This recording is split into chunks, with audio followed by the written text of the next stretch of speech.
Rodney Kelly has made it his mission to reclaim a priceless piece of Australian history.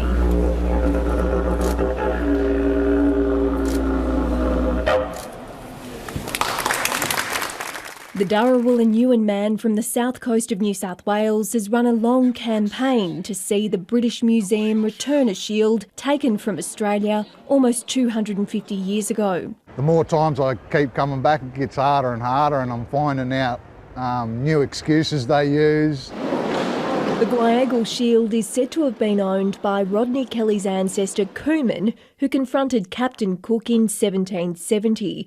What looks to be a bullet hole could be a marker to that violent encounter.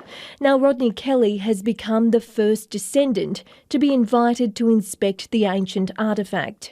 That proud moment and happy moment, just turned to sadness and sorrow, because I knew that shield was going back into its case. The British Museum says it would be open to sending the shield back to Australia, but only on loan. Ultimately, it wants the shield to remain a part of its vast collection to educate the millions who come here each year.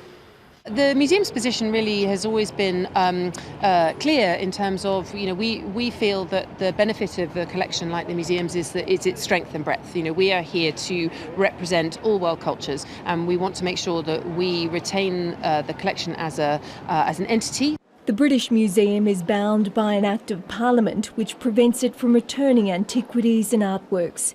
But there's growing pressure on the issue of repatriation of items from Greece, Iraq, New Zealand and the Palestinian territories. You're seeing this kind of growing conversation about decolonisation.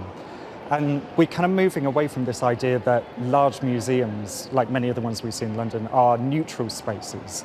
They're not. Rodney Kelly's next step will be to pressure British and Australian politicians to consider new laws to allow the return of his ancestors' treasures. Bridget Brennan, ABC News, London.